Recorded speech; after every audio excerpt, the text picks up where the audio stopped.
It is true. We gotta get it ready, so we're ready to go.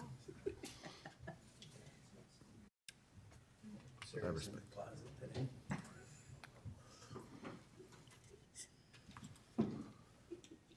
Cheers.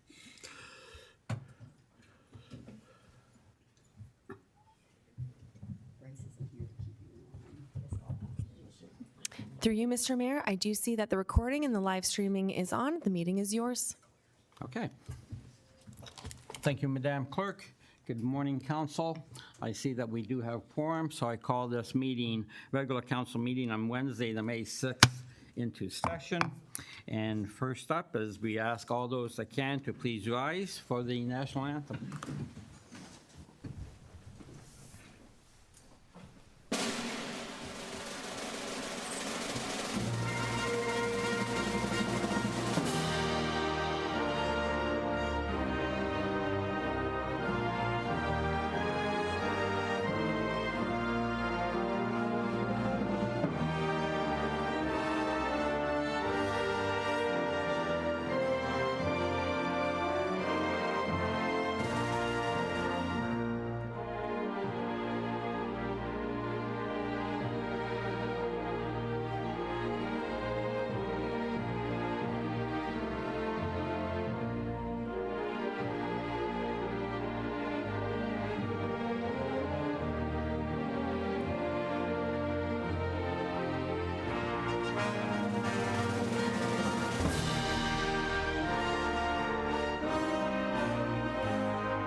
Okay, and council, before we continue on with our regular business, we all know we had sad news April 29th last week when Pelham lost a very community-minded citizen, Mary Ann Stewart. Mary Ann had her own business in downtown Fenwick, and more notably was her love for the Maple Acre Library in Fenwick. And when she did join us in council for a 4-year term, she transferred that love to the complete town of Pelham library system. So I'd like to take this time on behalf of council to offer condolences to her husband Mike, her 2 children Laura and Ian, and of course to extend that to other members of her family and her many, many friends in the community. This person will be missed by many and all of the town of Pelham. I'd like to ask now for a moment of silence in remembrance of this individual.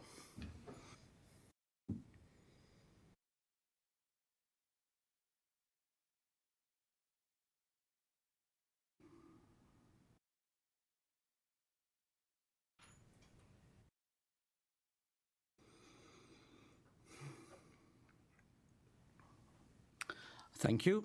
Again, Mary Ann, please rest in peace. You are a top-notch individual, and you will be missed with your enthusiasm. Thank you. I turn to the clerk. Madam Clerk. Thank you. Through you, Mr. Mayor, we now have the land recognition statement to be presented by Councillor Niznik. Councilor Nesnick. Thank you and good morning, everyone.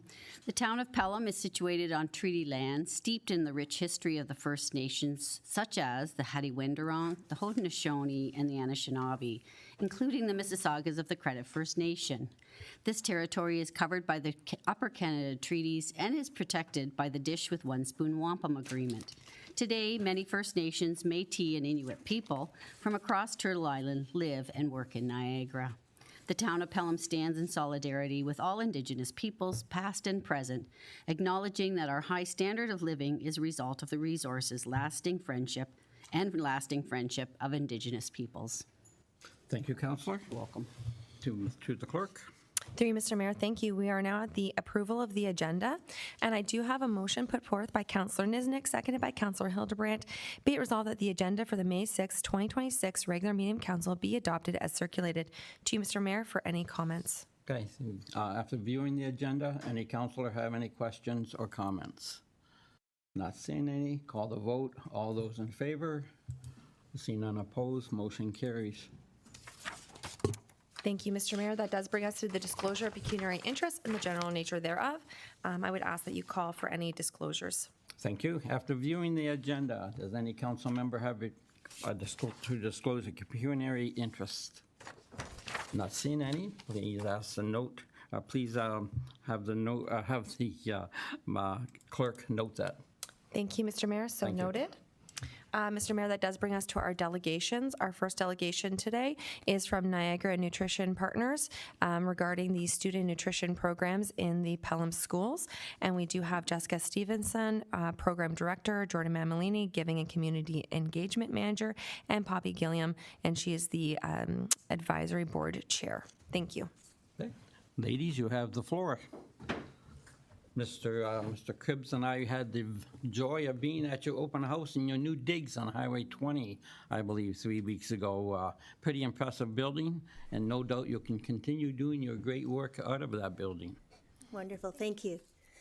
Good morning, everyone. Mayor Junkin, thank you for having us here today. My name is Poppy Gilliam. As you said, I'm the chair of NNP. I'll call it NNP just for short today. And I've also been a principal with the District School Board of Niagara for 20 years. That's how I got to know Shelley, or Councillor Niznik. That's interesting to hear. I love it. And she was an amazing principal, so you're very lucky to have her. And so I've worked with children for my entire lifetime. And what I have learned is for children to be able to succeed, they need to have their basic necessities met. And one of those pillars is good nutrition, and that's something we can help with.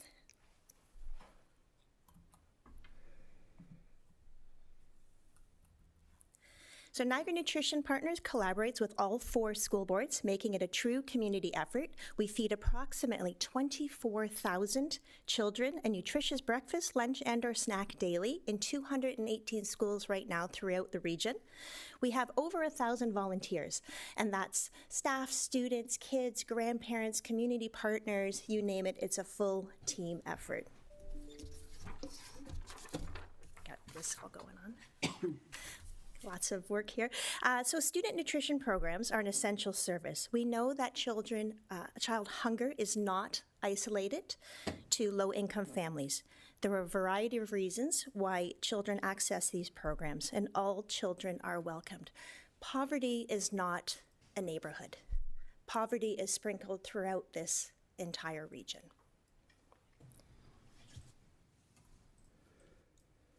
By the end of 2026, NNP will be in every single school in Niagara. So we will be there for every school and positively affecting the lives of children throughout our region. Here in Pelham, you can see we have 1,449 meals are available to students every single day. That's just Pelham, and that says 5 schools. In fairness, when we sent this in to you, we can happily report we've now added AK Wig, so we have all 6 of your schools now are being benefited from NNP.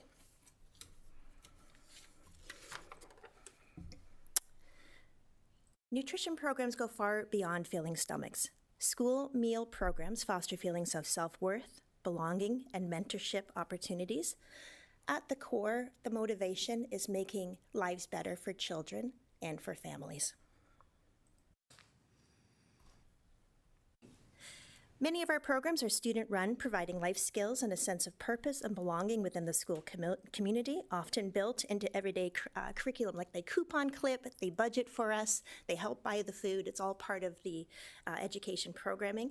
And I'm going to tell you, as a principal, it's heartwarming when you see a kid's coming down the hall with that cart and they're pushing the food down. And I'm going to be honest, we often have our special needs classes help us out with the program, the budgeting, teaching them life skills. Or if you've had a little one that day that hasn't had a great day and they need to get some positive feeling, we have them help. To see kids high-fiving them, thanking them for food, it's pretty awesome.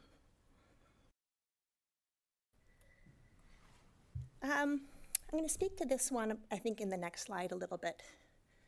Over the years as a principal, I have sadly had a lot of families send their kids to school without food.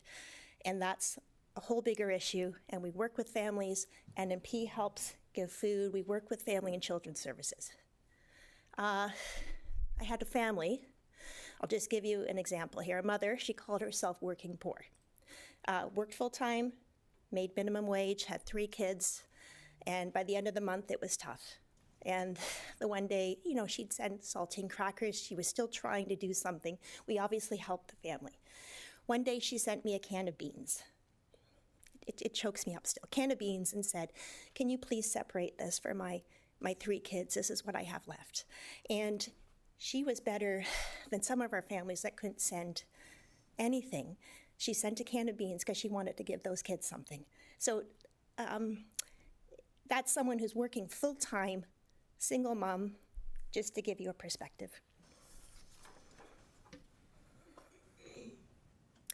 On the last slide, it said it costs between $250 and $650, depending on the meal for each child each day. This is hard to explain, but the province gives us 10 cents per child per day for food.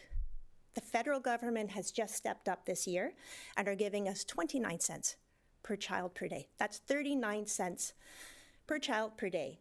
The kicker is the province is making us serve 3 full food groups at every meal. 39 cents gets you half a banana. Really, 39 cents. So we are constantly, tirelessly fundraising to try and fill the gaps to help feed these kids. So, that being said, I feel like I need a bit of a drum roll. NNP is coming to you and respectfully requesting that the town of Pelham please consider generously donating to NNP. And our ask is $5,000. And I'm throwing that out there when you hear the gap that we are looking for in terms of the funding to help feed kids. Pelham has kids that need help. And I guess we can't turn a blind eye. We know children need food in schools, and again, that's our ask for you. I'll just let you read that. I love the quote, "The best way to find yourself is to lose yourself in the service of others." Okay. One of the key components of the nutrition programs offered in all of Niagara schools is our Farm to School Apple program. This program allows for schools to receive farm fresh apples from DeVries Farms, located right here in Fenwick. And the beautiful thing there is they do send those apples all across the region for us. It's a huge part of our nutrition program. NNP is currently in the build phase of an industrial kitchen trailer, which will be kept at our office on Highway 20. And the innovative space will allow us to build on our existing food recovery projects and expand our existing warehouse. And the thought is we're going to drive that also to different high schools for programs, for cooking programs, and again, to help feed kids. For those of you that were able to join us that day, thank you for coming out. This is their new spot and what the trailer will kind of mock-up will look like. And that move has positioned us to serve all of Niagara schools in a much more central and equitable way. And then I guess saying students who participate in school nutrition programs are improving their quality of life. Not only are they optimizing their academic and behavior performance during the day, but they're also securing long-term health by learning healthy eating habits that will benefit them for a lifetime. So feeding our kids feeds the future. Thank you for having us today, and we hope you graciously consider a donation for NNP. And I'll turn it over to the 2 ladies here in case there's any questions you have for us. Excellent. Thank you, first of all, on a great presentation. That still knocks me down how with so little government funding that you're able to put this program out to virtually everyone, all the kids in the school in the region. So that's great. And while you were making your presentation, the CEO leaned over and said that if it needs council's will, he can definitely find the requested amount. So thank you to Mr. CAO for that, a discussion of council, of course. But yes, I will now open this discussions up to council. Any other questions on the presentation? Deputy Mayor Eckert. Yes, thank you, Mr. Mayor. Thank you for that presentation. It's excellent. It reminds me of my former Anglican priest, Father David Browning, who used to remind us several times a year that even in affluent Pelham, we have families and children that are in need. And I think we forget that. And the fact that you now are in all 6 schools in Pelham, serving almost 1,200 kids a day, I think should be a message that's sent out to everyone, and hopefully that message is getting out. I'm pleased with what the mayor just said, that our CAO leaned over and told him. They are our future, and it's now that we invest in them. And so I would be supportive of honoring this request. And I'm sure between the CAO and our wonderful treasurer over there, we can find this money for a very valuable asset in the town, these children. So thank you very much for your presentation. We are overjoyed. Honestly, thank you. Thank you, Deputy Mayor. Let me, anyone on this side right now? Councillor Kerr? Thank you, Mr. Mayor. Great job. Highlights a thing that goes under the radar far too often for the majority of us. The invisible part. So I'm very supportive. Thank you, Councillor. Councillor Nesnick. Yes, thank you very much. So certainly we, in my former profession at schools as a principal, we were able to take advantage of the Niagara Nutrition Program. So I can testify that it certainly does set up our children for increased attention in their classrooms, better participation, their psyche is more ready for learning. They're calmer.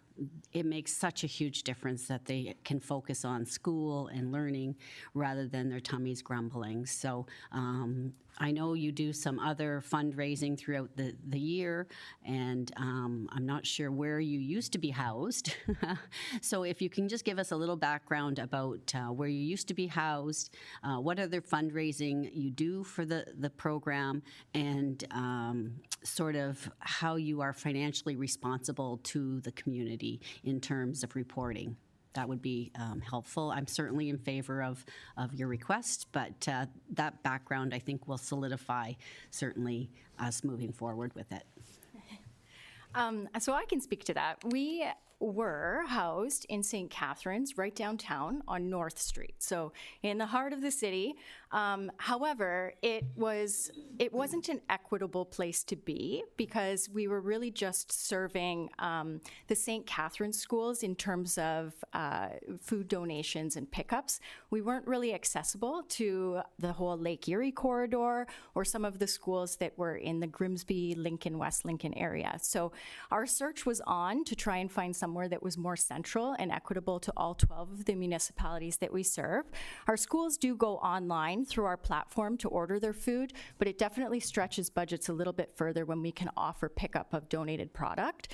So the search was extensive, actually, and the best place that we found was Pelham/Thorold border. It's right in the heart of everything, right central Niagara, and all of our schools have commented how easy it is to get to and how equitable it is now. So we met that criteria, and we're so happy to be here, and both communities have welcomed us with open arms. I mean, the town of Pelham has been excellent in terms of loaning us staff resources and just letting us know who's in the community and connecting us in a really meaningful way. So thank you for that.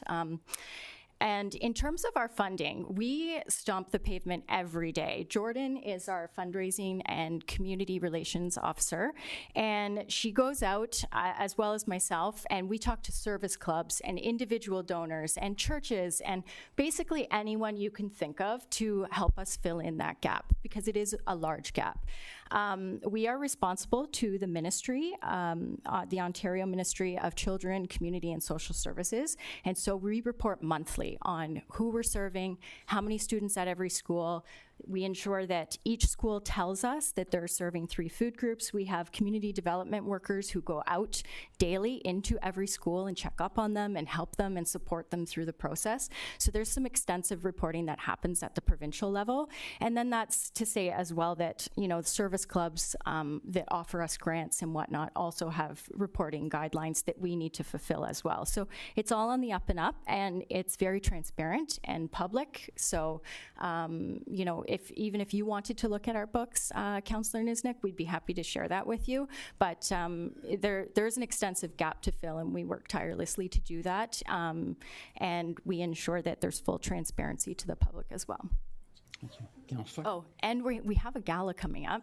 Thank you, Poppy, for that. At the end of May, and we know we do have a Town of Pelham table already, but if anybody else is interested, it's a really cool morning. It's our signature event. All the culinary high school teams get together and they compete and make really beautiful breakfast dishes in an Au Marché style setting. And the crowd gets to choose the People's Choice Award, and we have some celebrity chef judges from around the region that get to choose a Judge's Choice or Chef's Choice Award, and it's just a really fun morning to get the community together to raise money for a great cause. So you're welcome to come. It's at Amishi's Banquet Center. Oh, there you go. Councillor Amicis. Nesbitt? You have the floor, Yes, yeah. thank you. Yes, thank you for that. I do recall filling out those monthly reports and often getting my hand slapped for not being on time with those reports. So thank you for that clarification and just for more information for our council. So certainly supportive, and I'm glad to hear that we have a table, at least one table at the gala. Maybe we can drum up 2, because that sounds like a fun. And you said it was at Amici's, and do you have the date for that? So it's May 27th.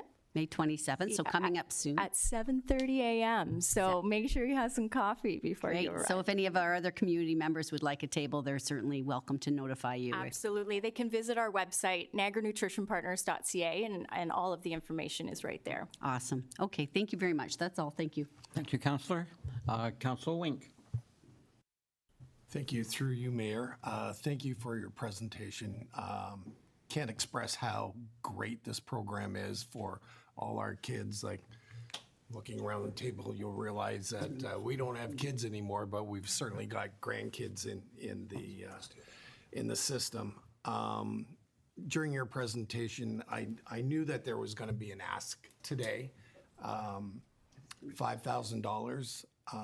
I would like to make a motion that we put forth $10,000 to the group. You can lower your eyes, it's coming out of your salary.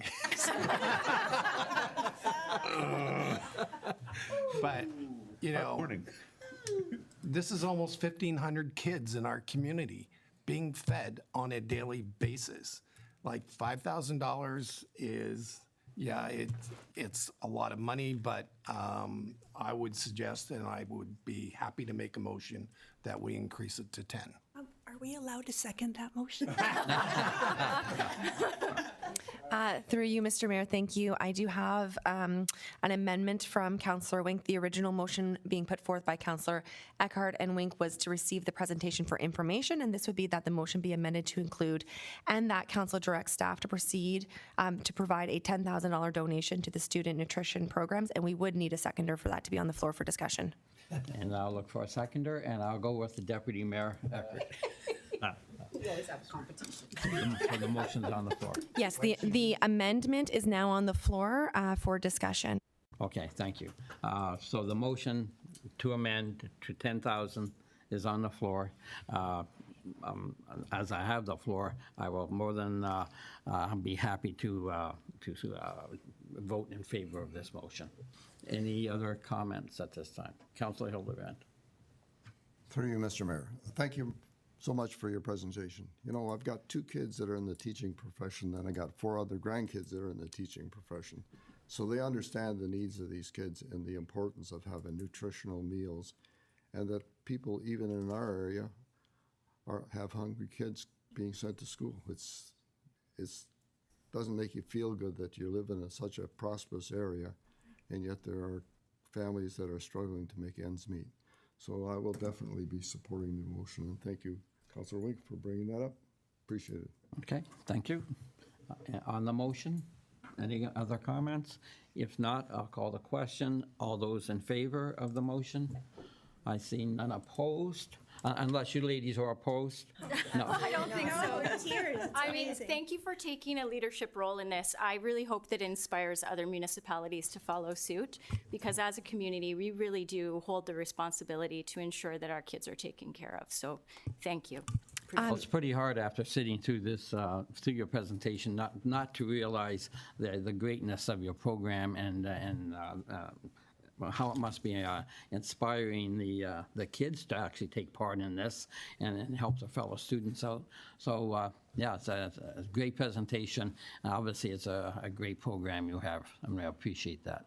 Thank you, Mr. Mayor. Just one last final step, and that would be to vote on the motion as amended to receive the presentation for information, and that council directs staff to provide the $10,000 donation to the student nutrition programs.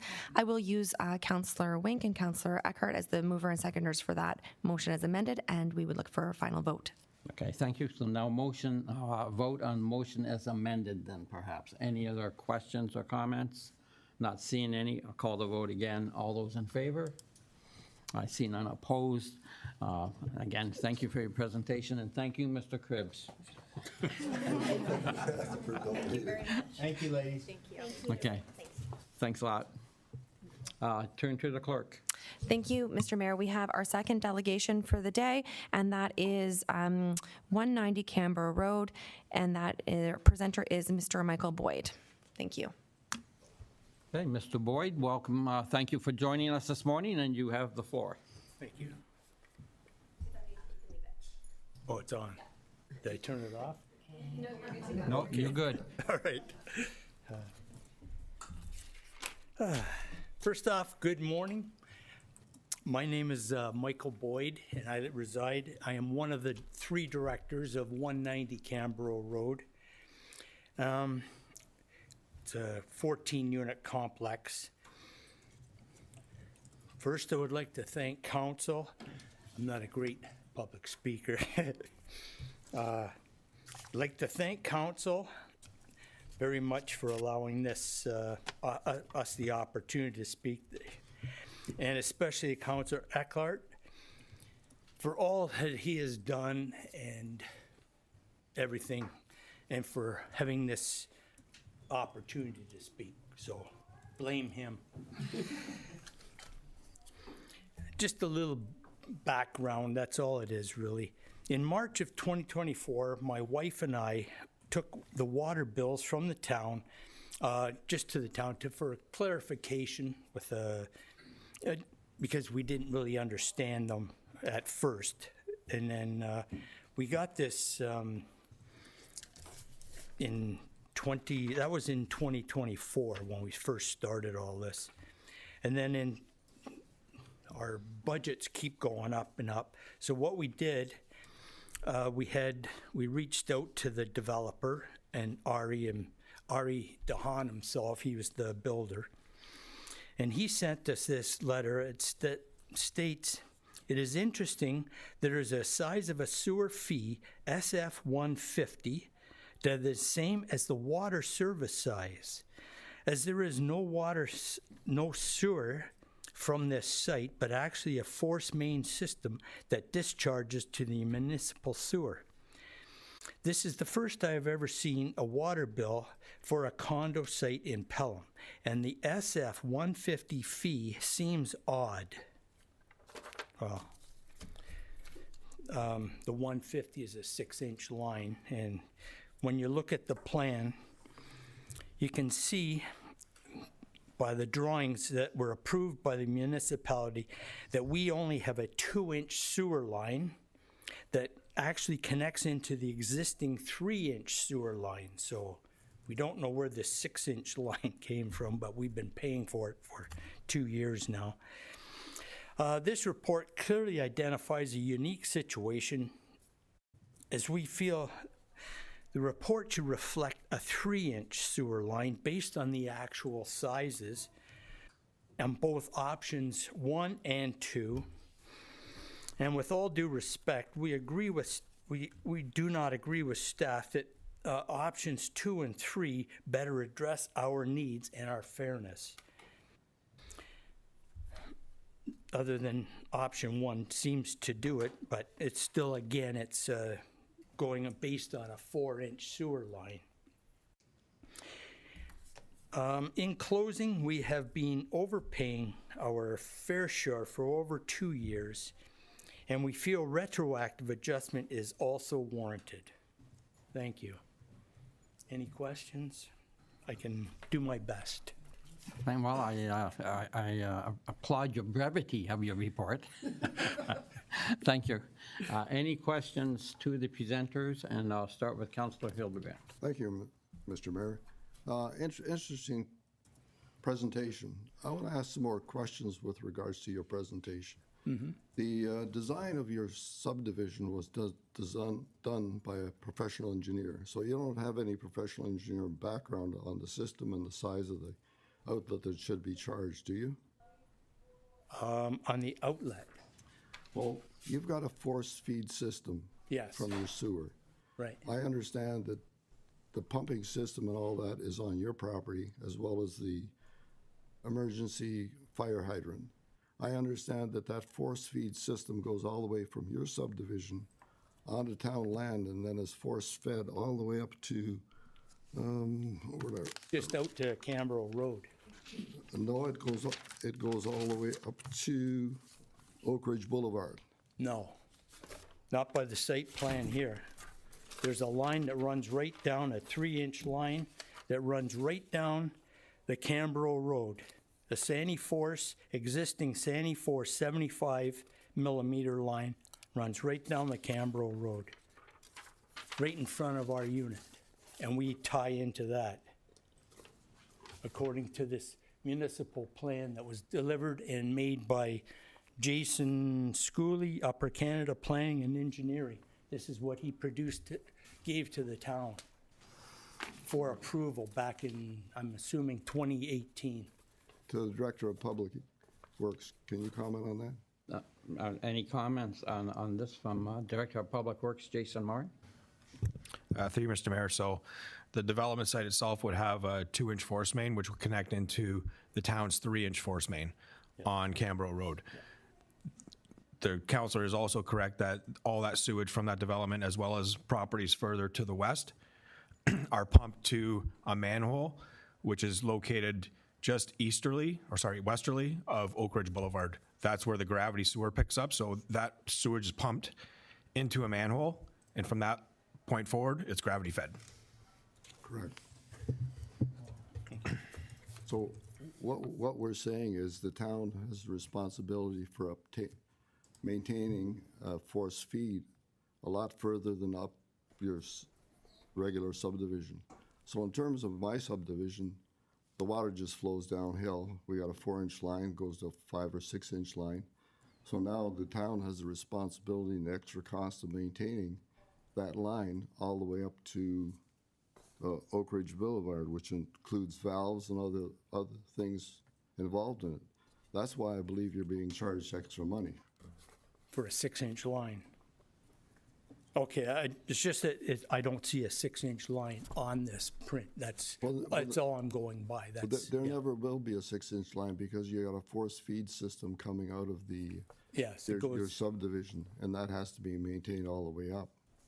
So okay. There is a difference, because when you look at my home, we got a 4-inch line coming out of it. It's either a 5 or 6-inch line that's outside of my property, but there's no pressure in the line versus your property's having a pressurized line. And that, I would believe, would cost the town, I'm not sure what number, but it would be a number more than to maintain. Similar to the water system you have a private fire hydrant right down in your property because the fire trucks can't get down there, so there's an extra charge for that as well. What that number should be, I'm not so sure, but the design is different, and that was, I would believe that was all done by the subdivision designer. I don't think that design coming up the road on town property was done by our engineering staff unless we hired a consultant to do it.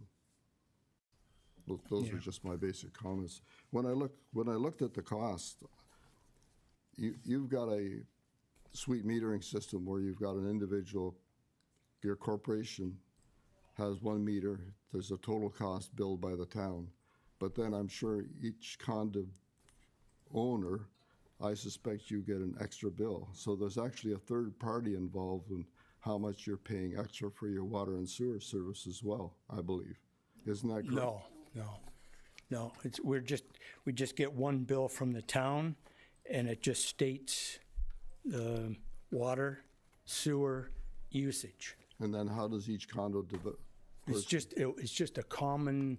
We all pay a common fee at the end of through our condo fees. Okay, so you don't have We are not metered at all individually. You're not even metered? Oh. No. That's surprising because most developments like yours have suite metering, Yes. which have the system where each individual gets charged because you never know how much one guy could be watering his lawn and the other guy isn't watering. Exactly. You know how that goes. Well, exactly. I know, and that's what we couldn't figure out why we weren't individually metered either. But it's just the way the system. When we bought the homes, Right. we just found out that you're on common water. Everybody's pays for it. So Well, I know that's, as far as I'm told, that system is not that expensive to install because these new condos by Mountain View that we have here, they have suite metering there as well. We have one common water, one common, a lot of the systems, and each individual condo owner is billed a separate amount, I think, from what I understand. we're not that way. So, anyways, that was just what we have, anyways. Yeah. And Well, like I thank you. say, just It's a very interesting discussion.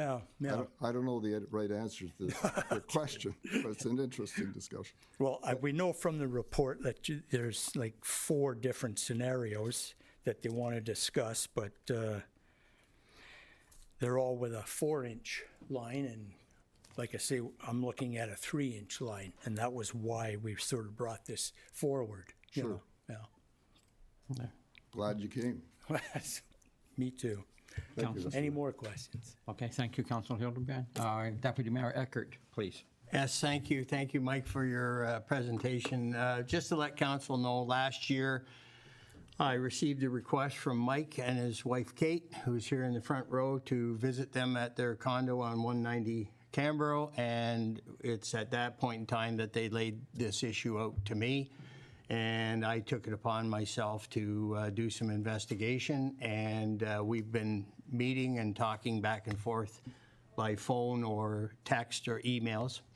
I had conversations with particularly the deputy treasurer, and I'm just looking at the nameplate there. And so there's 2, yeah. And he's produced what I think is a great report, except for one area, and that's that in the report, there still is no mention of the actual size of the line that's going out of this project, this condo, into the main sewer line. It's clear from all of your investigation that that is the size of the line going out. I understand Councillor Hildebrand's question about, it gets fed up the road and our Director of Public Works, but my question might be to someone is, so do all of those people that are affected by this pumping system get charged the extra, or is it just this condo that gets charged? Because if I'm hearing this right, yours gets sent to Canberra Road to the 3-inch. It goes to another spot where it kind of hooks up with some Oak Ridge people, and that gets pumped out as well. So does that cost of that extra pumping and the valves and all that stuff, does that spread out amongst all the residents of Oak Ridge Drive, or is it just this that gets, if what Councillor Hildebrand is saying is accurate? Yeah, I revert back to my old calling people constable, and I apologize. You would have at least been an inspector, Bob. So if I could make it, you can. So that would be, I just wanted to ask a question on what Councillor Hildebrand commented on about how this pumping system gets worked out. So to me, if in fact we're charging extra for 190 Canberra because of the pumping system and the fact that there's valves and things involved that might be a higher maintenance cost, shouldn't that then also be applied to any other resident in that subdivisions that have that same kind of need to pump it somewhere till it gets to gravity fed? I'll put you on the hot seat there, Jason, Director of Public. Any comments on the overall system, perhaps, and then to this particular specific item? Sure. Through you, Mr. Mayor. So what I will start out by saying is that the size of the sanitary sewer has no bearing on the billing. So we would like everybody to have a 6-inch gravity sanitary sewer. That's what we normally install on new subdivisions. And in this particular case, because the billing is all done by the amount of water you intake, not by the amount of water you discharge. It's what it comes in equals what goes out. With a force main, it's a mechanical system, which in theory, even though it has a smaller diameter pipe, is a mechanical system which includes valves, and it's a force main. So in theory, it would be more maintenance costs with respect to maintaining and replacing that system in the future. But to be clear, the billing is only on the water that's being intake through the water meter. It has no bearing on the size of the sanitary sewer. The Yeah, billing- except, The billing, like you're talking about, all you're talking about is a 3-inch line that feeds a 6-inch line. We have all the sewage system contained within our complex. That's our responsibility to maintain. Like, I don't see where the cost is generated by the town to maintain all that sewer system that's contained within our system, I don't know. and just to continue on, and I see Mario is wanting to jump up to maybe answer a question, but Good. and another resident of the condo units, but I understand what the Director of Public Works just said.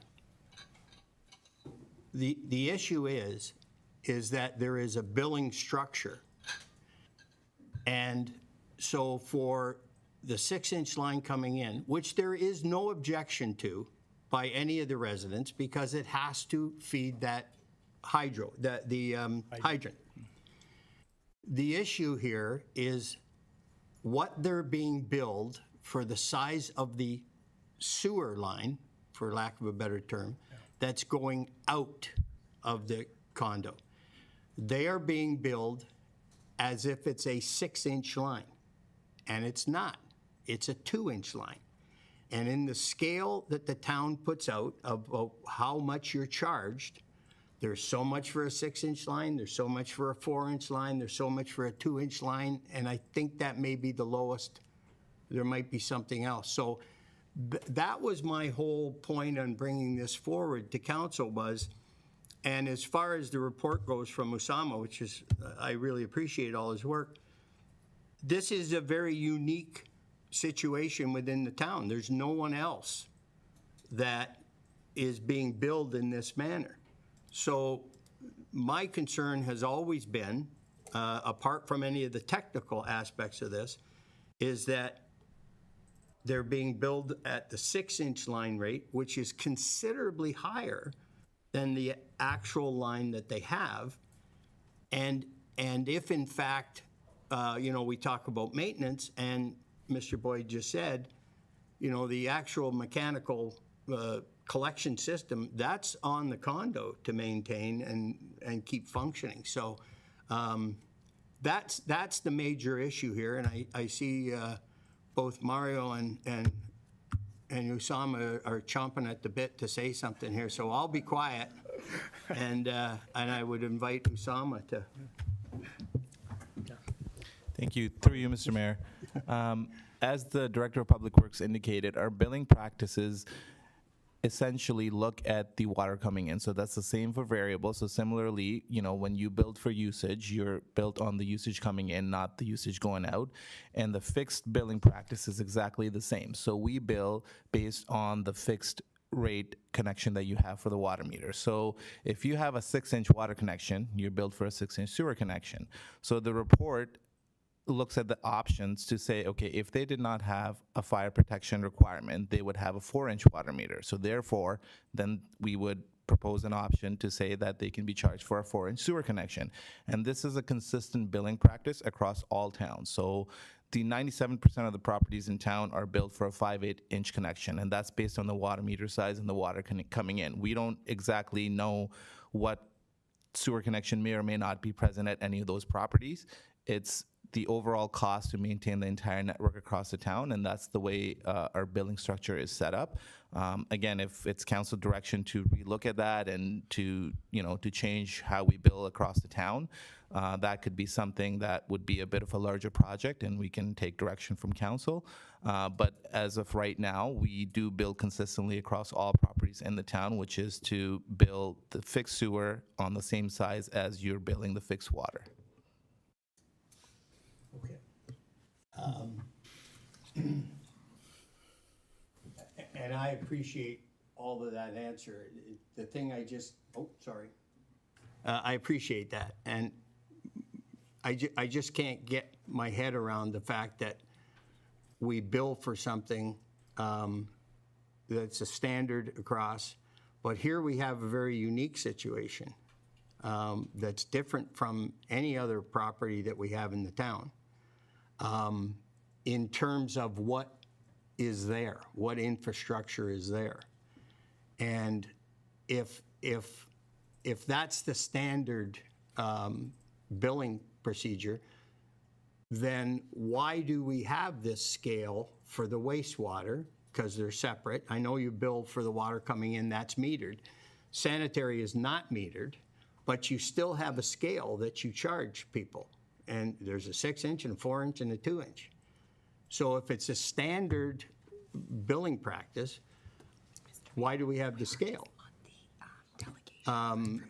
So, if that's available, and I'm sure that that's what the residents there are looking at, that they got this information from the town that says, here's the scale of what you pay for the sanitary line going out.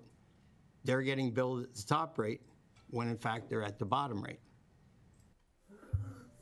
So if I may intercede, the clerk has just informed me, rightly so, that this discussion should be made on their presentation because the report isn't on the table. Okay, thank you, Okay, sorry. so, so any more questions about the report or about the presentation made by Mr. Boyd? And then if not, if there is, certainly, and if there are no more questions, then when we get to the report itself, then we'll be asking staff, that's the appropriate time to ask staff. Yes, Councilor Nesna. Yes, so thank you very much. So given that, through you, Mr. Mayor, just one final question from me to Mr. Boyd. So basically, what is it you and your condo mates are asking for, Mr. Boyd? Just basic fairness, really. Just a 2-inch or a 3-inch line leaving out for our sewer, because like I say, that's what we tie into.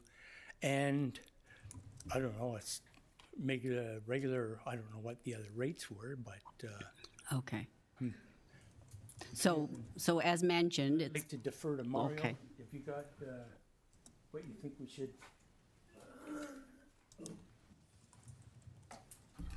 Thank you very much for giving me the opportunity. What we're asking for is a reduction on the waste side. The water side, we understand fully that we're stuck with a 6-inch rate because of the hydrant. So that's not an issue. We understand that, even though our usage is so low, when you look at our bill, it's ridiculous. It's the fixed cost, and then the usage is like that much of it. But we understand we need it for fire prevention. That's not an issue. The issue is the sewage leaving. We only have a 2-inch line going into a 3-inch line. Understand it's a force main component. However, do all the residents west of us pay a premium? I doubt that very likely. I think that's very unlikely that they pay a premium, anybody to the west of us. All we're asking for is to pay what we actually should be incurring. We understand that this is against policy, but, because I fully appreciate the policy that you have in place. It's simple, it's clean. However, when you have only one out of a number of subdivisions that are being impacted by us, it makes it a little onerous. And I think, as Mike has said, in all fairness, we shouldn't be paying that. We're overpaying, and we're subsidizing the rest of it for that reason. So what we're asking for is a reduction to the report says 4-inch, which I understand, but the actual size is 3-inch. So the difference in rate from what we're paying, right now we're being charged $1,826 every 2 weeks. The difference going down to a 4-inch is $900, so it's half. Going to the 3-inch, where it should be, is only $548. There's $1,300 every 2 weeks that we're paying extra as far as we're concerned. So it's 2 months. 2 months, yeah. So it's an inequity that we think should be addressed, and we're hoping that that's where we'll end up at. So, thank you. So that's 1,800 divided by the 15 units? 14 units, yeah. You're- I think you're getting a deal. No, not really. If you Well, as I said, you come and pay my water bill. look at your water bill, what you're paying for a fixed rate. Yeah, it's huge. It's huge. But anyways, thank you very much. So I get your point. However, I think we need to make sure we stay conscious that you're charged for what's coming in, regardless of the size of the pipe that's going out. But we can chat about that later in the report. Thank you so much. Thank you. And, one more on, any more, Councilor Wink, you have a question? Yeah, thank you for your presentation. Just a quick question. The condo corporation gets a billing, and then it's divided every 2 months to all 14 units. So what does that average out to every 2 months for each individual? Like you say, we don't get individual bills, so we really don't know. You get a big bill, Yeah, one bill. one bill, and you divide it by 14 people. I guess. It is, but they don't realize it. Yeah, the water bill is free, actually. We just pay our condo fee, and it's part of our condo fee. Oh, sorry, I forgot about that. But they should be able to get. They are paying. With a calculator, that's not that hard.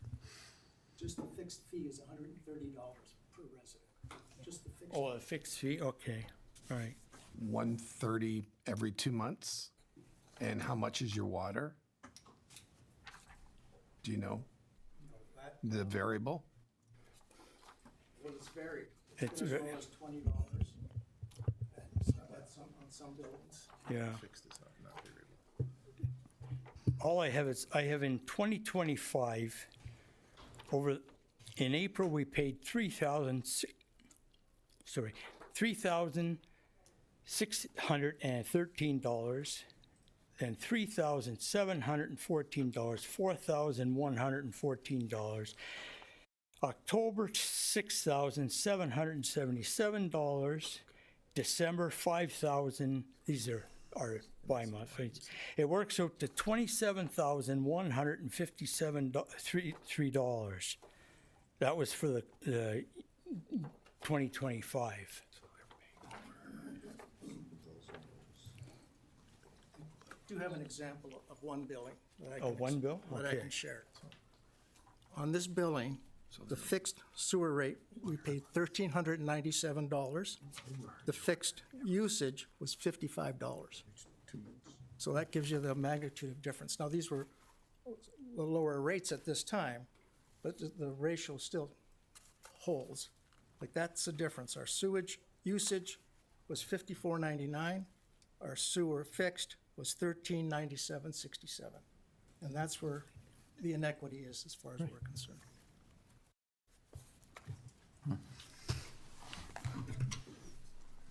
Counselor, you still have the floor, I believe? No, that's fine. Thank you. Okay, thank you. Any other questions on the presentation? Counselor Nesnick? Well, just for your reference, so I just looked up my water bills that Okay. I've paid. So they vary from anywhere, oh, I'm sorry. So April was $160 for 2 months, and then they vary up to last September was $589. So there is a big discrepancy in what we pay. So whether I had a leak in September, I don't know. I think I checked. Yes. But Definitely check. so those are my total water bills, including sewer. So as I said, that's a single-family home, but just for your reference of whatever you're paying divided by 14 doesn't seem too unreasonable. That was just our sewage bill. Yeah, that's just our sewage. They presented. Yeah. Vote to receive. Okay. Any other questions to the presenters? Okay, not seeing any. Madam Clerk? Thank you. Through you, Mr. Mayor, I have a motion put forth by Councillor Kerr, seconded by Councillor Niznik. Be it resolved that Council receive the presentation from Mr. Michael Boyd regarding the property at 190 Canberra Road for information. To you, Mr. Mayor, for discussion. Okay. Any other questions, comments? Not seeing any. The vote for receiving for information. Call the vote. All those in favor? I see none opposed. Motion carries. Madam Clerk. Thank you, Mr. Mayor. That does bring us to the related staff report, and we do have a motion put forward by Councillor Wink, seconded by Councillor Eckhart. Be it resolved that Council receive report 2026-0096, water and wastewater billing structure report for information, and that Council directs staff to undertake option blank with respect to the billing of water and wastewater services. To you, Mr. Mayor. Okay, thank you. Any other questions on this report? Deputy Mayor Eckert. Thank you, Mr. Mayor, and I apologize for getting too much into the weeds during the presentation, but I don't need to repeat everything that I've said. What I would be looking for is whichever option would be the best that would reflect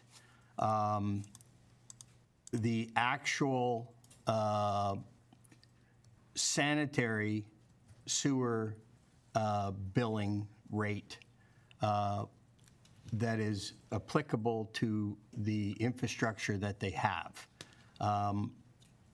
Totally, I can't stress enough that we need to keep the intake of water, the water supply, separate from what I'm talking about and what the residents here are talking about. They're talking about some relief for the sanitary sewer line going out, and that their billing should reflect the infrastructure that they have in place. And we're just looking for a little, I think, is fairness here. So that's my comments. Okay, thank you, Deputy Mayor. Just so everyone knows, so I'm not on water. I'm out in the sticks. So this is I don't know what is fair and what isn't fair here. I'm responsible for my own pumps and my own lines out on Roland Road. So I wanted to say that out front. I do have on the report on the. Seems to be, and I'll go back to our deputy finance person. So do we, I mean, as Mr. Boyd pointed out, at one point, we seem to have a scale, and yet I thought in your presentation, or what you said, was that no, we don't have that scale of lines. So do we just charge the sewage based on what's going in, which seems to me it doesn't really matter what size of line you are. If you're taking this much water in, unless you're watering the grass, I guess. But do we bill on the size of the pipe? I thought you said at one point that we didn't, but do we bill on the size of the outlet? Thank you. Through you, Mr. Mayor. We do bill both water and sewer fixed on the size of the water meter that we have at the property, and that's consistent across the whole town.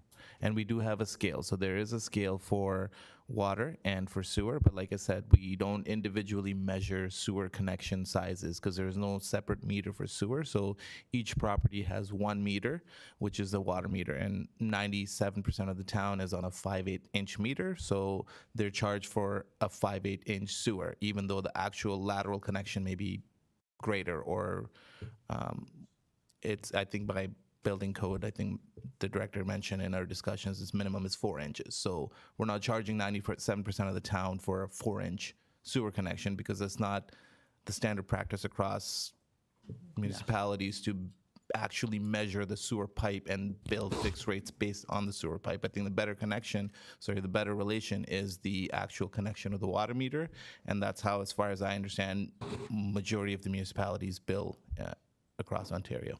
Okay, thank you. Councilor Kerr. Yeah, an interesting thing is that the rates are also dictated to us by the region. And the region works under the fundamental assumption every drop of water that goes into that house comes back into their sewer system. It's the way they calculate everything right from day one. So I am on a septic tank, but I'm on municipal water. So I'm a halfer. So I pay the full freight on the water that comes to my house. But I don't pay sewer charges because I don't pump into a sewer because there is no sewer at my house. That being said, when I lived in another area and I was on a sewer system, if I chose to water my flowers, if I choose to water my lawn, the region assumed that I was pouring it all back into the wastewater system, so I had to pay sewer charges. It's just the way that their system operates. They assume for every drop in is a drop that they have to retreat to put back into the system. That's why we have a fixed rate, and then you have a volume usage up and above. And so people who water their lawns in the middle of the summer when it's bone dry suddenly see a really big bill because they're paying wastewater charges on top, even though it didn't go into the wastewater system. It's for them to meter everything in both directions would be just a gigantic horror show. To have a meter on the volume of, quote, wastewater that you produced and pumped into the system, as well as what was going metered into your house. 2 separate meters, 2 separate everything. It's just a thing. So I understand the universality of in and out, and that's been the basis all along. The premise, and that's the premise behind it. So that's my understanding of why things are billed as they are billed. That's why some months, in listening to you, where your water rates went up dramatically, one is either percentage increase on the water bill or actual volume of water that was metered through the system. And there's the instant assumption on the other end that it all turned into sewage, even though it may not have turned into sewage. So if you're on municipal and you have a condo property and you have outside gardens and flower beds and everything that you're watering, you're actually paying sewer charges on that, even though it's not going into the sewers.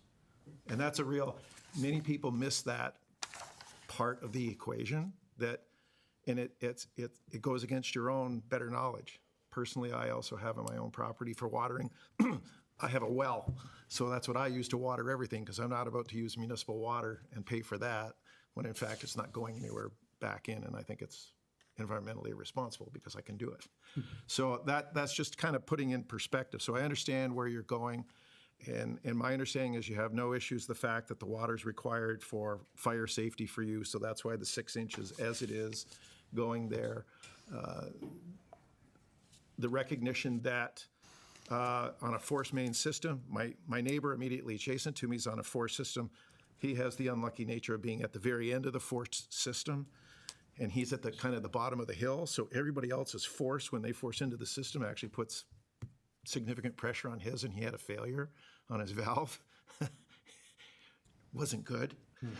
Fortunately, it didn't get into the house, but it did show up in the front yard all over everywhere, kind of thing. So these are the dilemmas of forced pressurized systems. Ideally, we'd love to have gravity fed everywhere. that a pumping station could handle.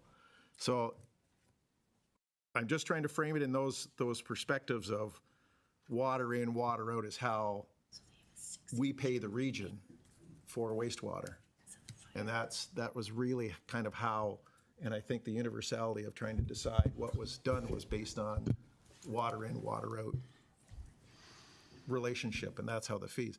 But ultimately, we pay the region for that treatment of it. Now, I understand you're saying, well, we don't put as much in. Some people put very little into the waste system, but they use less than their basic amount each month, yet they still have a basic charge that they still have to pay regardless. Even though they don't use that much water and they don't put that much back into the waste system, they're all still charged because it maintains the entire system. So I'm waffling because I understand what you're saying, and I also understand on the other end that we really don't set that stuff because there's two sides to this in that, and I'm not trying to hand it over and say it's all the region's fault because the town of Pelham is responsible for maintaining everything. So I just wanted to put that out there so everybody understood that it's the automatic assumption of all in, all out, and that's not necessarily the case as you're demonstrating with all in at 6, but all out in 2, mathematically doesn't work. Okay, thank you, Councillor. Councillor Nesnick. Yes, thank you. Through you, Mr. Mayor. So maybe a question for Ms. Siraj regarding option 3. So if we were able to reduce the billing of fixed water and wastewater so if we didn't need the fire protection in there, you would be basing their water intake at the meter as a 4-inch. Is that correct? Through you, Mr. Mayor, yes, that's correct. Okay, so if we could readjust their intake to 4-inch fees, that would reduce their costs. And then what would an added separate fire protection charge for water only be? Is there a rate that we have a fee for that? Like that's what option 3 says. Would we have to think about that or? Yes, through you, Mr. Mayor. So that would be something that would take a little bit of time, and my recommendation was that we have to do a water long-range financial plan every 5 years. We're due to do one in the next couple of years, so it would be at that time or sooner if council wishes to implement that charge. But off the top of my head, I wouldn't have a way to estimate that. I think that would require some further investigation because that would apply to any other property across town where there's a similar situation where they've been upsized specifically for fire protection needs. Okay, so that is an option though, because really what I'm hearing is that they're actually charged, regardless whether it's in the water or the wastewater, they're charged for what goes in, period, regardless of pipe size, period. So it's based on the pipe size going in that they're charged on at the meter, and that's it. That's right. So, okay, thank you for that clarification. Thank you, Councillor. Mr. CAO, Mr. Cribbs has a few words. The staff recommendations, there are multiple options there for you, but at the end of the day, the reason why Mr. Siraj's advice is really good is that we have this really well-honed water system, water/weight rate system, that's the result of years of effort and multiple studies. In fact, you have studies. We just did a water system study, and we've got results later on the agenda here. But you have to, so providing us with direction to do that study coming up is a good way to address, to see whether there's a better systemic, more fair way to do that. But where we are right now, the two things, and the rest is not going to make me any friends with any member of the gallery, but there are two things when you're making these considerations you need to be thinking about. The first is fundamentally a policy thing. When you look at from 30,000 feet, the rates budget works just like your property taxes do. If we need X dollars to run the system, if we reduce someone's charge, everyone else's goes up. We need the money for the force mains. Those are more expensive. We need I don't remember what exactly our wastewater final budget number was this year, but it was big, and we need every one of those dollars. So any cut to one is an increase for everyone else. That's a policy implication. I'm sure. So that is the necessary outcome. And that's one reason why you can't at all look at retroactivity. Those years are done and closed. But also then beyond that, there's sort of a basic contract law and fairness and deal, which is to say, many years ago, we approved a condo development in a rural area that was difficult, lovely, bucolic, great place to live. And the developer and the site plan that went all the way through engineering and the planning process you've all lived through and know so well, and it was viewed that this was fair, this was appropriate. Because it's awkward land, there's a reason why you need force mains, gravity isn't helping. Building where, broadly speaking, we wouldn't easily be able to allow these homes to have been created. And this was the deal. And then willing buyers came and bought those condos and or their successors. I have no idea if you've been there forever or if you bought from someone else, but the market prices that in. And that's the price of living there. Those things don't get built at all without this system. They can't be. There's a reason why there had to be a fire hydrant built down below. It's not for anyone else. Like, it's the only way that happened. So this is the price to be able to have a condo in semi-rural area that willing buyers paid. It's private land, it's private corporation, where it meets the public land, and our prices are higher. So we shouldn't obsess over the size of the pipe. That size of the pipe takes in a bunch of other factors. In this case, technology that we have to replace. That's on and if we make this change, you're asking every other ratepayer to pay those fees so that these units can exist in a place that otherwise could not. This was the necessary deal. So that's one reason why we don't do retroactivity. We have a deal in place, whether you're aware of it or not.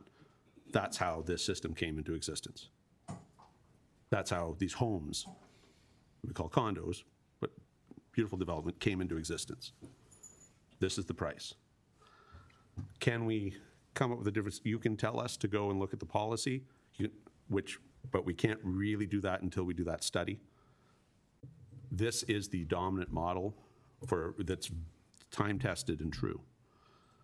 But it really has to be a policy decision, and you have to understand that change for one just means we move cost to everyone else. That's exactly what the system is.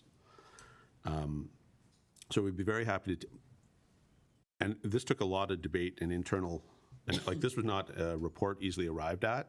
It took brains from across the corporation, a whole bunch of different professions. At the end of the day, the system, I don't think, when I look at it, I don't see any error here. I do agree there's a charge for a different size number pipe than is what physically exists. That is true. But there are multiple reasons for that, and it allowed the housing to be built, and it allows it to be occupied, and people, I hope, live excellent lives in them. This is the price. We can't change the system until we get that study, but even then, I'm not sure that the study is going to suggest we change the system. Nevertheless, that would be a necessary precursor for us. You do have the power and the legal authority to direct one of the other options and provide the relief sought, but that just means by the end of the year, we're either going to finish with a shortage or charge everyone else more. And next year, it definitely means we charge everyone else more. That's just how the math works out. Because the system starts from, we need 100% recovery, it's divided by X number of users based on the criteria in the schedules, and that's how we get there. And once there's any change, it just necessarily increases by decimal places, by hundredths of 0.00102, whatever that is. But cumulatively, that's how that works. So you're really having a policy discussion framed from an ask. It's triggering that sort of analysis. But right now, we don't have a better option than what Mr. Siraj has suggested. And we have come here, whether we all knew it or not, knowingly and fairly. We got to this point. It was done intentionally and it's worked quite well. The homes are safe from fire. The housing exists in a place that's otherwise awkward to service. And we have those gravity, the forced pressure, because of awkward geography. That's what it is. Thank you. Thank you, Mr. CAO. Any other questions from councilors on this item as to, if not questions or items, but is there an option that majority of councilors want to move forward with? Councilor Wink. So not so much on an option at this point in time, but the deputy treasurer said that we recently had this done, what, 3 years ago? So 2 more years, we're looking at it. We don't have that study in the budget for this year. What roughly does it cost for that study?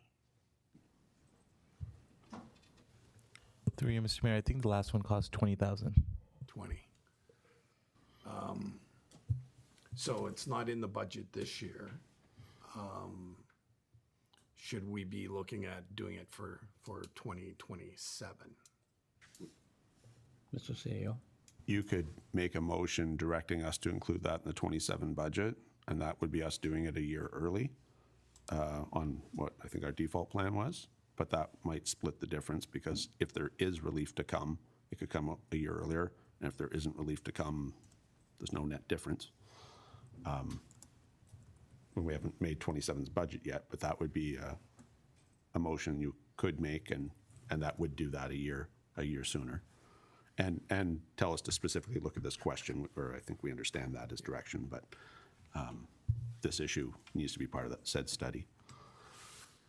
So I think the people around this horseshoe don't have the expertise to make that call. We need the expertise of the consultants to provide a report. So I would suggest that we can't fund it this year because it's not in the budget. 2027, we do the report. I make a motion for that to be included in 2027. The downside is we're going to look at it in a more detailed effort that's above our understanding and quite frankly, your understanding. And, we're delaying making a final decision on this until we get the experts to come back to us and say, what does it actually mean? Okay, thank you. Councilor, we need a seconder. You're putting this motion forward? Yes. Yeah. Councilor Hildebrand, you will second that motion? Yes. Okay, so that motion is now on the floor to be discussed. Sorry, Mr. Mayor, if I just may ask a clarifying question for the motion for the amendment. Is it that, Councillor Wink, you are asking that the second paragraph to which would be picking an option is stricken, and that council therefore would then just be directing to refer to the 2027 budget process that staff undertake? The deputy treasurer will tell me the formal study's name, but is that what it is that you're looking for? Thank you. Okay, thank you. And Councilor Hildebrand, you're seconding for that? Yes. Any other questions, comments on this motion? Councilor Nesnick. Yes, so originally it is in the 10-year forecast to do it in 2028.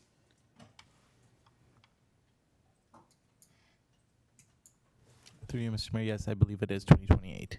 Thank you. So, yeah, I won't support the 2027 shift to using $20,000 for this study at this time. I think 2028 is reasonable. I think the system is operating as designed, and certainly at that time, I think we can address it. Okay, thank you, Councilor. Any other questions or comments? Councilor Kirk.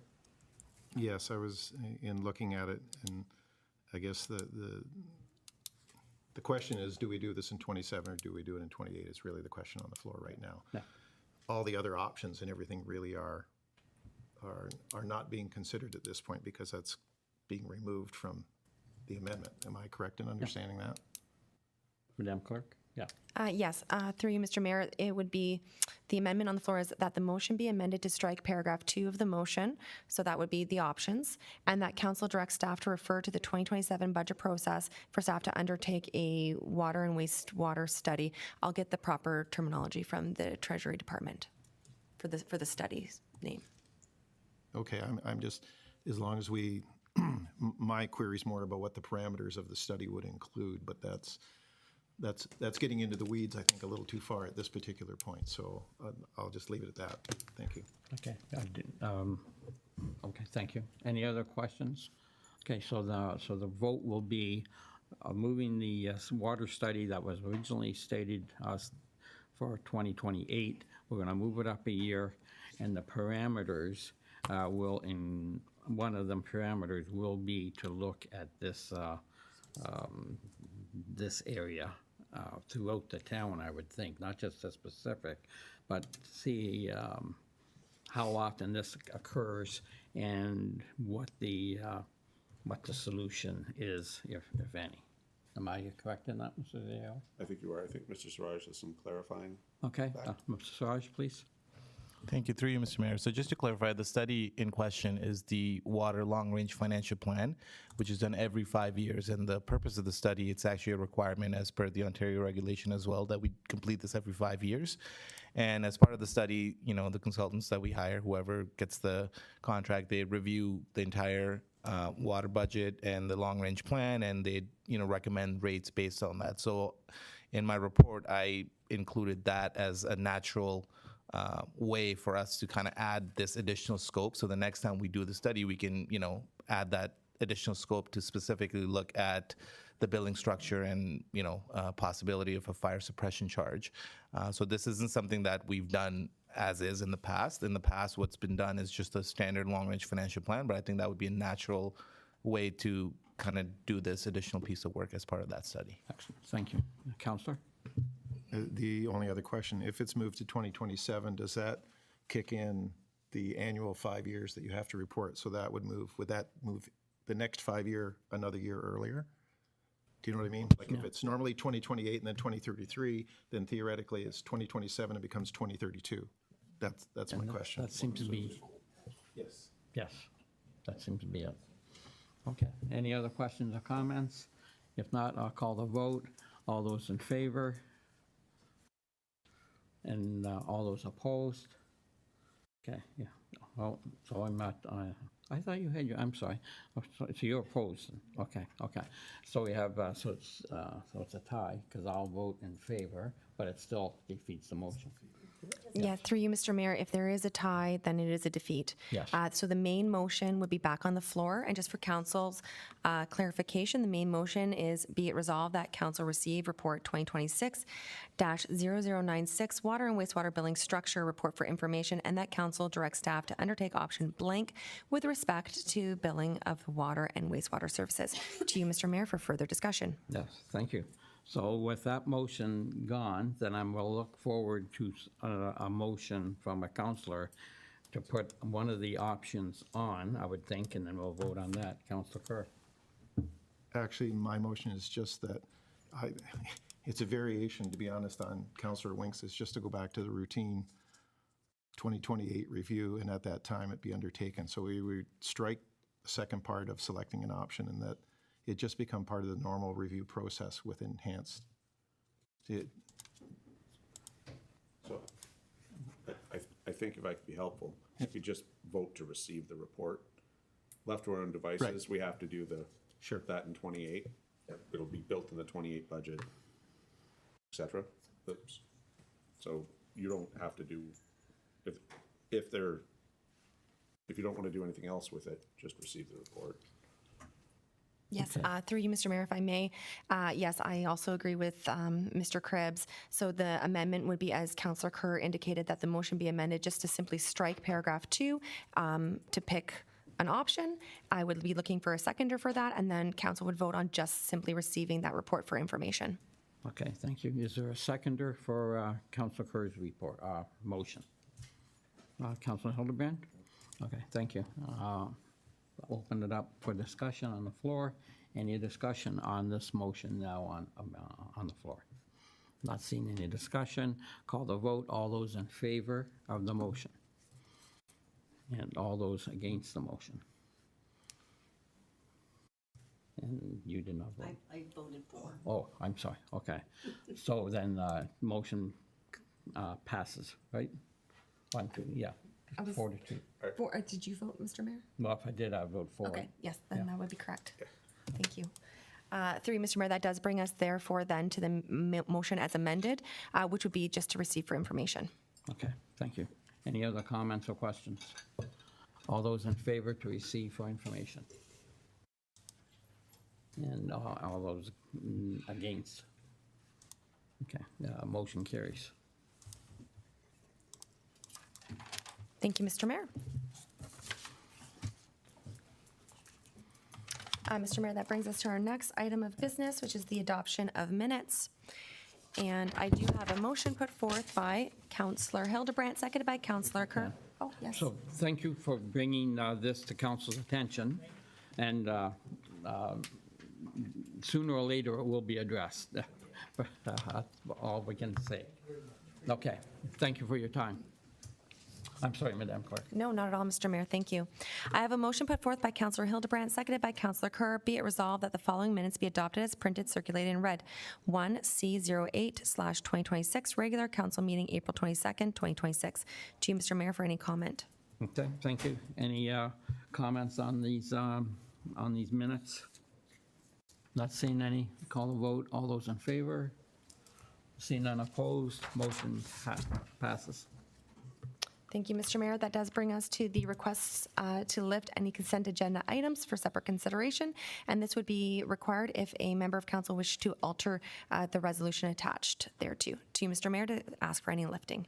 Yep. Is there any items that any councillor wants to bring forward now to change the resolution? Not seeing any, Madam Clerk. Thank you, Mr. Mayor. I've so noted. That does bring us to the consent agenda, and I have a motion put forth by Councillor Niznik, seconded by Councillor Wink. Be it resolved that the consent agenda items as listed on the May 6, 2026 council agenda be received, and the recommendations contained therein be approved. To you, Mr. Mayor, for discussion. Okay, thank you. Now, just to discuss any agenda item, any councillor wish to bring anything to the foreground? I guess I will go to, if I may, the 12 Mile Creek. I see that, Mr. Krebs, you've graciously suggested yourself for the appointee from the town.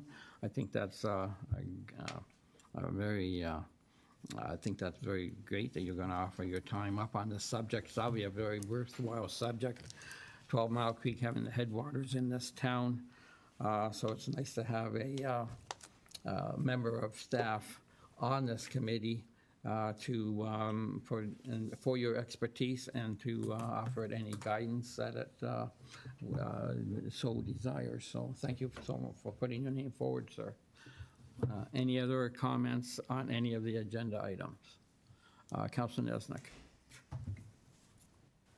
Excuse me, yes, so if we could just back up to the actions, so 11.2.1, just with regards to the actions resulting from the AWWA water audit, I would just like to commend the Department of Public Works for looking at the recommendations and putting into practice some of the upcoming actions that they're going to be doing in terms of the GIS improvement, creating a structured data management. So this was all about trying to figure out how we can recover or know the amount of water that actually we get billed for, but it's unseen water and we don't know quite where it goes. So focusing in on that, I think will be a real help on learning where leaks are and where leaks aren't, and how we can further preserve minimizing the waste of water through town processes. So I think the recommendations and your plan that you've put into place here are going to be well received by residents and hopefully save us some water funds and costs in the future. Thank you for doing that. Thank you, Councillor. And now that you've brought that up, if I may also, to the Director of Public Works on the meter replacement. Obviously, we hire that's an outside company that comes in and does that, I take it. And have we in the past, it seems inconceivable to me because it must be an enormous task to do all of them within a year and a half. And now going forward, it looks like we're going to be doing it on a staggered operation. Any comments on those, please? Through you, Mr. Mayor. So normally we do it as a one-off when a meter needs to be replaced, and that's done with our own staff. So we will go into the homes to do the meter replacements. If we're looking at exercising a larger replacement program, then most likely we would probably look to a third-party contractor to complete that work. Anticipating this question, I looked at our capital budget. So in 29, 30, and 31, we have 3 programs over those 3 consecutive years to do meter replacements. That's what's in the capital forecast right now. So that's where it sits right now in the capital budget. And we'll be looking at creating some type of replacement program, most likely through a third-party contractor during that time. So, so everyone will be getting a new meter that has a meter over, I believe that was 3 years, in those 3 years? Through you, Mr. Mayor. So the lifespan of a meter is usually 15 to 20 years. So we would target, obviously, the meters that are getting in that range of 15 to 20 years and the end of its useful life, and those are the ones that will be replaced. Excellent. Okay. Thank you. Thank you for that. Any other questions, comments on this particular item? And then if we go down the list, any other agenda item that any councillor wishes to address? Councillor Kerr. Yes, this is. Thank you, Mr. Mayor. This is more for planning. 11.2.2, which was the from the minister regarding streamlining a process for applications. I noticed that they had 2 things, which were core studies and contingent studies. I guess, is there any speculation on the number of times that we would, or is it routine for the town to be asking for contingent studies outside and beyond core studies, I guess is kind of the question. At least there is some framework there for us, but it's kind of, as always, the provincial government writes very loosely. And I'm just wondering about the implications for the town. Yeah, through the mayor to Councillor Kerr, good questions. It is quite confusing. From what we understand, there's a list of 7 core studies. Some of those are examples in the memo, like environmental services, transportation, planning, justification. And there's about 22 contingent studies. And that list of contingent studies is actually more than our list in our current official plan. So we are in good shape. We don't ask for all of those contingency studies. And they have been included in the new OP that you will see soon. Oh, good. So just as a follow-up, since they are putting this, I'm assuming, into provincial legislation, does that mean, quote, 22 automatically become part of our questions that we can't ask even though we don't already have them in it? Those are possible studies that we could ask for dependent on the situation of the development. Yeah, so I guess the query is we don't have to embed that within our OP. We will embed it in our OP. Oh, it will be. All of in those our new will be OP. now embedded. Okay, that was more my query. Where Yes, we have a list in our current OP that's shorter than the province's list. But so the we new- will put the new province's list in our new OP that you will see next week. Thank you. Okay. Thank you, Councillor. Any other questions on any of the remaining agenda items? Not seeing any, Madam Clerk? Through you, Mr. Mayor, I would just be looking for the vote for the consent agenda items. Okay, thank you. Without any further questions, I will now call the vote on the agenda items. All those in favor? And I see none opposed. Motion carries. Thank you, Mr. Mayor. That brings us down to our staff reports. And I have a motion put forth by Councillor Eckhart, seconded by Councillor Hildebrand. Be it resolved that Council receive Report 2026-0070, the 2026 Municipal and School Board Election Procedures for information to you, Mr. Mayor, for discussion. Yep, thank you. Any comments or questions on this agenda item? I'll just call the vote. All those in favor? See none opposed. Motion carries. Thank you, Mr. Mayor. I have a motion put forth by Councillor Hildebrand, seconded by Councillor Wink. Be it resolved that Council receive Report 2026-0071, 2027 Budget Timeline for information, and that Council reduce the time period as set out in subsection 7.3 of OREG 5/30/2022 being the council amendment period from 30 days to 20 days, and that council reduce the time period as set out in section 710 of OREG 5/30/2022 to override the head of council's veto of an amendment of the proposed budget from 15 days to 8 days. To you, Mr. Mayor, for discussion. Yes, thank you. And Mr. CEO, this, as says on the report, all because of the election time frame, that this shortens the budget process up, sir? That and the strong mayor legislation, I mean, it's the two conjunctively, but basically Ontario's forcing our hand on this. It certainly wasn't direction from your office. Okay. Yep. I can confirm that for the record. Okay, thank you. Any other questions or comments? Not seeing any, I'll call the vote. All those in favor? See none opposed, motion carries. Thank you, Mr. Mayor. That brings us to our next report. I have a motion put forth by Councillor Kerr, seconded by Councillor Niznik. Be it resolved that Council receive Report 2026-0100, bring your own alcohol permits for public events for information, and that Council provide direction to staff to proceed with option blank identified in this report. To you, Mr. Mayor, for discussion. Okay, thank you. It seems, I'll just open up the council. It seems it's kind of self-defeating, have events that we use the alcohol sales to pay for and then open it up so people can bring their own alcohol. It doesn't seem kind of defeating the purpose.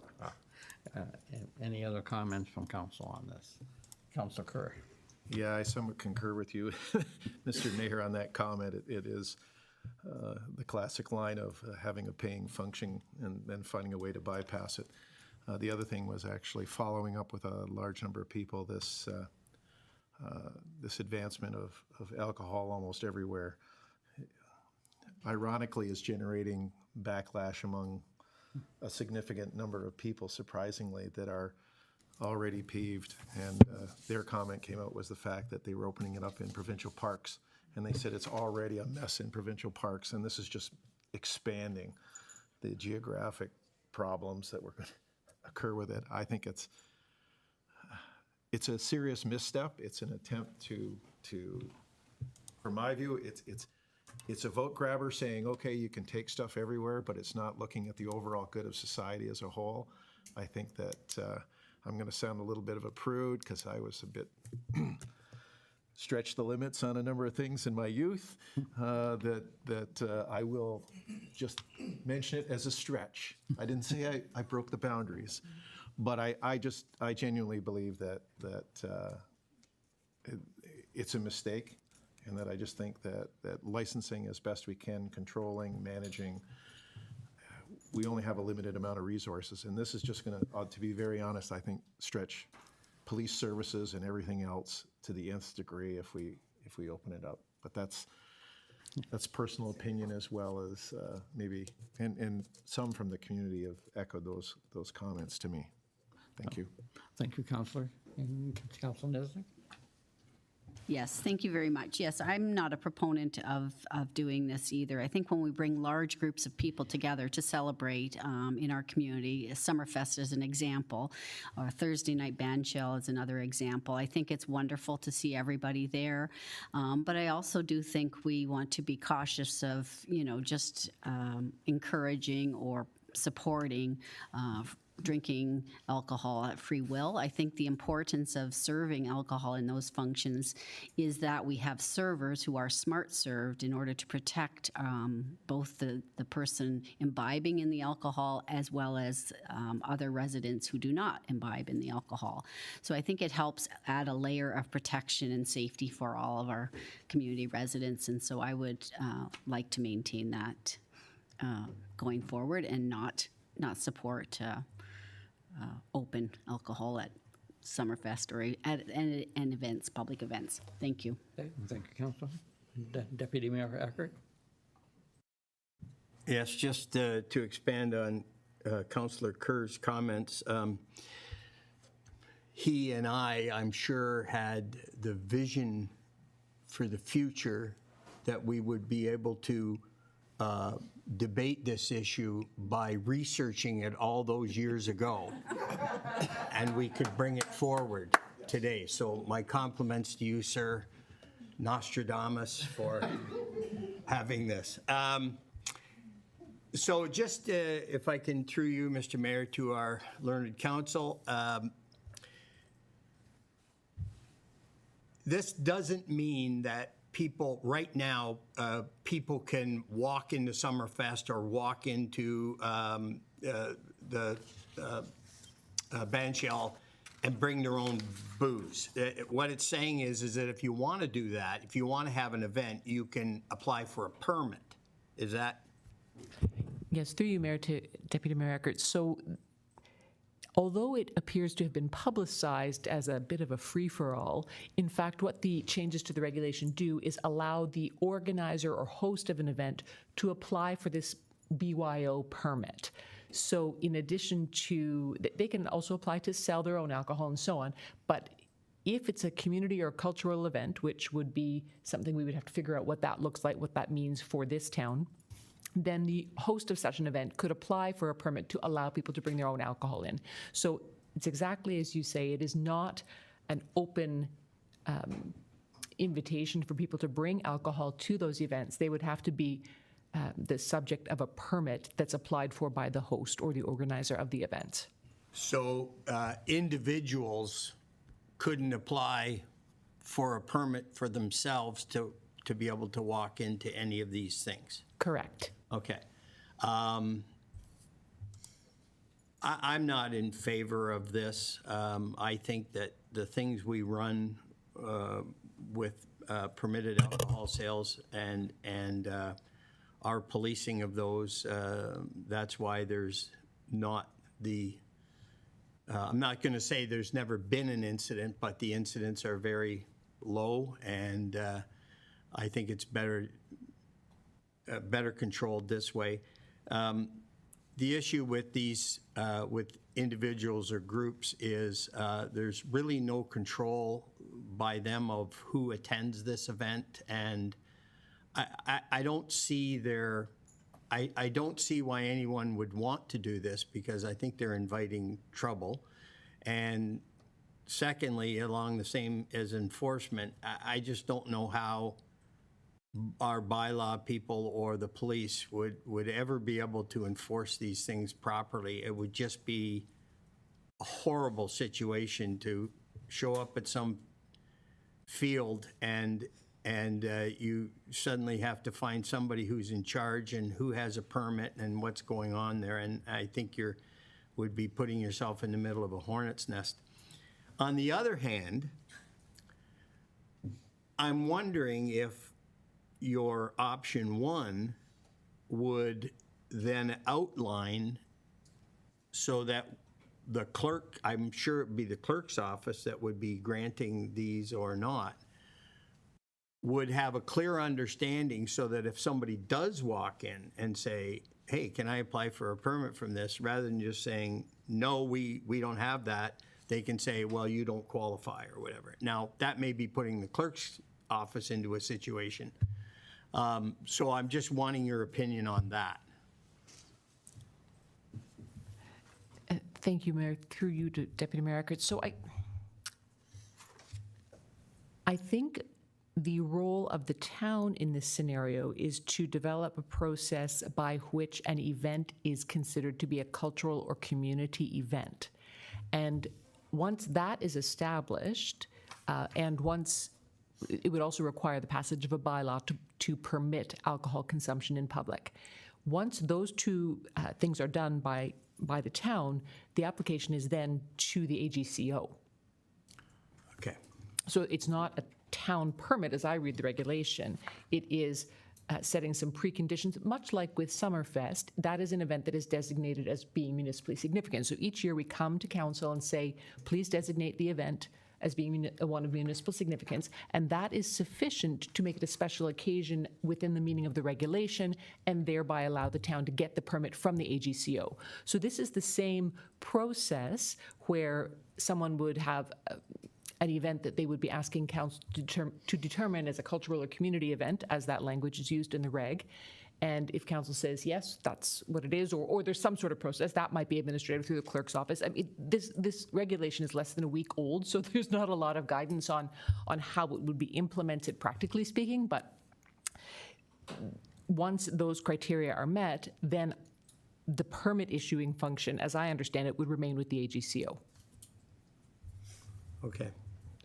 So I'm wondering if option 2 might be the best way to go, based on the fact that we could revisit this if other communities, let's say, went with option 1 and things start to get established and we could look at it a little better. I don't know that I would want to be precedent setting for a lot of communities around by developing a policy and we're sort of handcuffing other municipalities. So my preference would be option 2. I think that, yeah, option 2. Option 2. Yeah. Okay, thank you, Deputy Mayor. Councilor Kerr? Yes, it's support, yes. I think option 2, we don't need to tie up staff time, resources, and everything else on something like this at this point in time. As a sidebar, and this is highlighting the amount of research that I have done. Did you know that when you apply for special occasions permits, they never ask your age? Just speaking from experience in being able to obtain a special occasion permit at a hall before you reach a particular age in which you should be able to acquire those. That is an indication of, as I say, holes in the system. And that could be a hole. There's always loopholes. We all know that. So it's just, I'm in support of option 2. So, Councilor Kerr, would you put forward a motion for, to do the option 2? Sure. Unless anyone has any other further debate. Oh, and the Deputy Member, Councilor Wink? Yeah, so I agree with everything that's been said. I don't somewhat agree. I agree with you, Mayor, wholeheartedly on this. I agree with the fact that we don't want to set a precedent on this. But just to say precedent, Summerfest was the first festival in Ontario that allowed alcohol to be used on a street. So we did set a precedent at one point in time, but I agree with that. I agree with Councillor Niznik's comments about security and smart serve and the whole 9 yards. So yeah, I think it's not a wise decision, or not a wise thing to even put it out into the public space that we could do this. So I want to make it easier for our staff and have a clear understanding of what has to be done. So I would be fully supportive of option 2. Okay, thank you. And would you second it, sir? Yes. Okay, so the motion's on the floor. Any other comments or questions? Not seeing any, call the vote. All those in favor? I see none opposed. Motion carries. Thank you, Mr.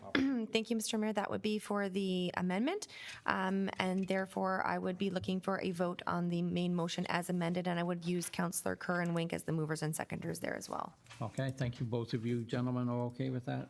Oh, okay, thank you. Any questions or comments? Not seeing any. Voting on the motion as amended. All those in favor? I see none opposed. Motion carries. Madam Clerk. Thank you, Mr. Mayor.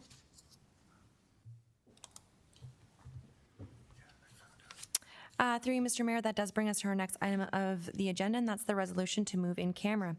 I do have a motion put forth by Councillor Niznik, seconded by Councillor Eckert. Be it resolved that Council resolved into closed session to consider the following matters. 1, closed session, report number 2026-0105, personal matters about an identifiable individual, including municipal or local board employees as pursuant to Section 239(2)B of the Municipal Act, labor relations or employee negotiations as per Section 239(2)D of the Municipal Act 2021. To you, Mr. Mayor, for discussion. Okay, thank you. Any questions, comments going in session? See none, I'll call the vote. All those in favor? And I suggest as we go into session, closed session, before we do, we have a short break, 10 minutes. Thank you. That was mine. You were doing your thing. Yeah, I was